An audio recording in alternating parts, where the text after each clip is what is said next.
దేవుడు సర్వాంతర్యామి. దేవుడితో పెట్టుకుంటే ఎవరైనా సరే మసిక్ కావాల్సిందే, శూన్యంలో కలిసిపోవాల్సిందే. చట్ట వ్యతిరేక కార్యకలాపాలకు పాల్పడేవారు, అసాంఘిక పనులు చేసేవారు, అడ్డగోలుగా వ్యవహరించేవారు ఖచ్చితంగా దేవుడికి భయపడతారు. ఈ కథనంలో ఓ వ్యక్తి తప్పు చేశారు. చేసిన తప్పును తెలుసుకుని దేవుడు ముందు తలవంచాడు, క్షమించమని వేడుకున్నాడు. ఈ సంఘటన ఆంధ్రప్రదేశ్ రాష్ట్రం అనంతపురం జిల్లా బుక్కరాయి సముద్రంలో చోటు చేసుకుంది. అనంతపురం జిల్లాలోని బుక్కరాయి సముద్రంలో సరిగ్గా నెల క్రితం అమ్మవారి హుండీ దొంగలు ఎత్తుకెళ్లారు. అందులో ఉన్న నగదు, ఇతర వస్తువులను తీసుకున్నారు. హుండీని ఎత్తుకుపోయిన ఘటనపై ఆలయ పూజారి పోలీసులకు ఫిర్యాదు చేశాడు. పోలీసులు రంగంలోకి దిగి కేసు నమోదు చేశారు. దర్యాప్తు మొదలుపెట్టారు. ఈ సంఘటనకు పాల్పడింది ఎవరో చెప్పలేకపోయారు. అప్పటి నుంచి ఈ సంఘటన గ్రామంలో చర్చకు దారితీసింది.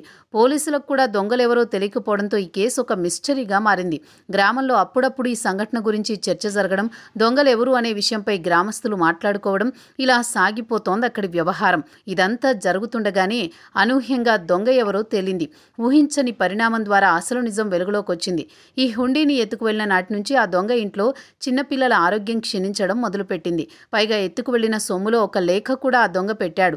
హుండీలో సొమ్ము 1,00,000 వరకు లభించింది. పోలీసుల సమక్షంలో ఆ హుండీలో ఉన్న నగదును లెక్కించారు. ఆ హుండీలో ఒక లేఖ కూడా లభ్యమైంది. దొంగతనం చేసిన తర్వాత మా పిల్లల ఆరోగ్యం పూర్తిగా దెబ్బతింది, అందుకే డబ్బు తిరిగి ఇచ్చేస్తున్నాం, దేవుడి సొమ్ము తీసుకోవడం భావ్యం కాదు, అందుకే తిరిగిస్తున్నామంటూ ఆ లేఖలో దొంగ పేర్కొన్నాడు.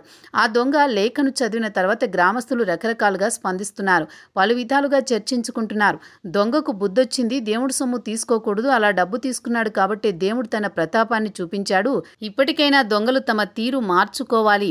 ముఖ్యంగా దేవుళ్ల గుడిలో దొంగతనాలు చేసేవారు ఈ సంఘటన గుణపాఠంగా చూడాలి. లేని పక్షంలో ఇలాంటి అనుభవాలు ఎదురవుతాయి. సాధ్యమైనంత వరకు దొంగతనాలు చేయకూడదు, దేవుళ్ల సొమ్ము తస్కరించకూడదని గ్రామస్తులు పేర్కొంటున్నారు. అయితే ఆ హుండీలో గతంలో 1,00,000 కంటే తక్కువగానే నగదు ఉండేదని, దొంగకు తత్వం అర్థమై 1,00,000 వరకు నగదు పెట్టి క్షమాపణ లేఖ రాశాడని గ్రామస్తులు అంటున్నారు.